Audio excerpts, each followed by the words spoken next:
Le trajet entre Québec et Montréal, avec les moyens de transport actuels, là, ça peut prendre aujourd'hui entre 2h30, 3 heures.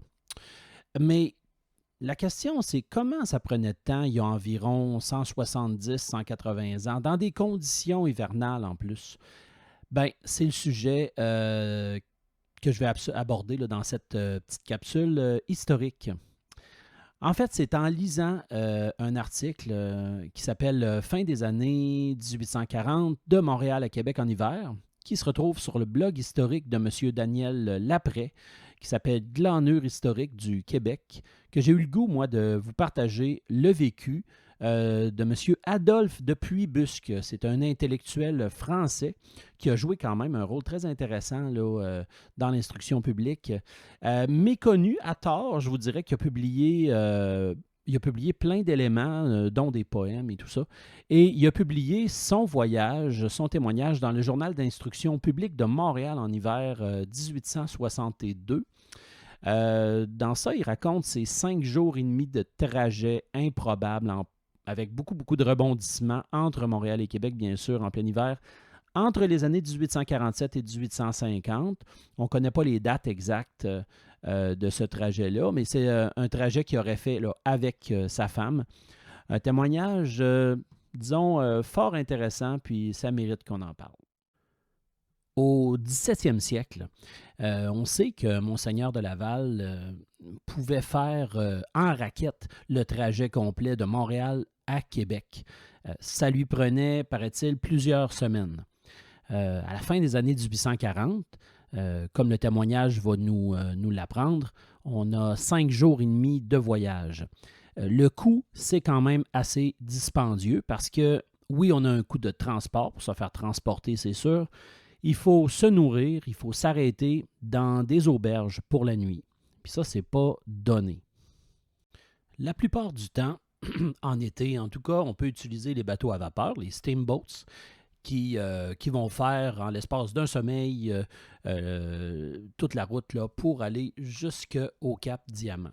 Normalement, ça se faisait comme ça dans les saisons où le Saint-Laurent n'était pas bouché par les glaces. Les chemins de fer, eux autres, à cette époque-là, c'est encore un projet, donc on ne peut pas les utiliser. Il y a, pour le voyageur, 2 choix, en fait, de voyagement. Donc, le stage et aussi l'extra.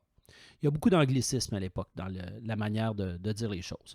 Le stage, ou le stage, dans le fond, c'est qu'ils arrivent, ils vont coucher simplement une fois sur tout le trajet.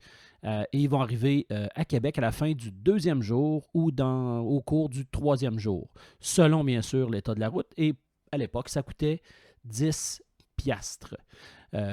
Et ça pouvait s'équivaloir à 50 francs, mais des années 1840. Et il y a 4 places à bord. Et on a, pour les plus riches, l'extra. 2 places. On va changer de voiture et de chevaux à chaque poste. Puis on peut parcourir 6 postes ou faire simplement un relais si on le préfère. C'est 30 piastres ou à peu près 155 francs de l'époque.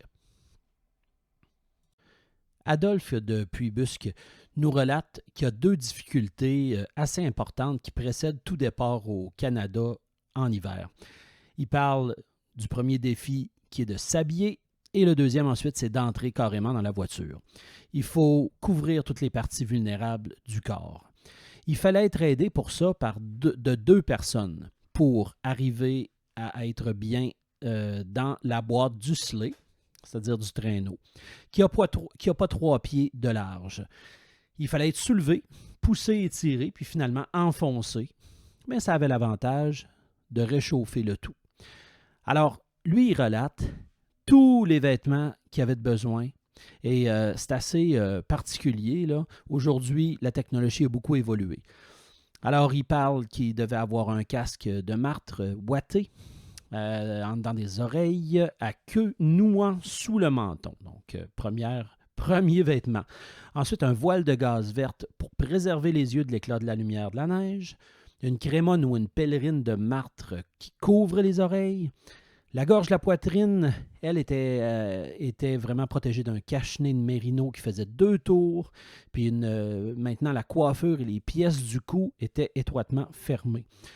Un gilet ou une tunique de flanelle, une chemise, un carré double de flanelle sur la poitrine, 2 paires de bas de laine, des genouillères épaisses, des chaussettes de coton, un caleçon de caribou, un pantalon de drap de cuir, des dessus de jambes d'étoffe canadienne, des bottines de castor double, et puis à seconde, une semelle de caoutchouc.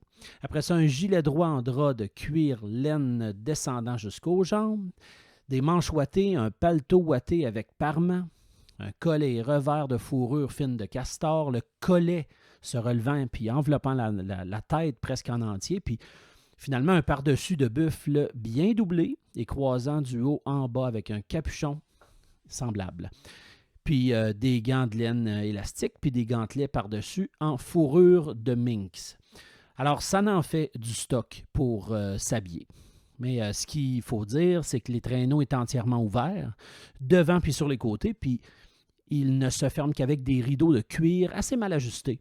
Ça fait que le vent, c'est-à-dire rentre là-dedans sans le moindre obstacle.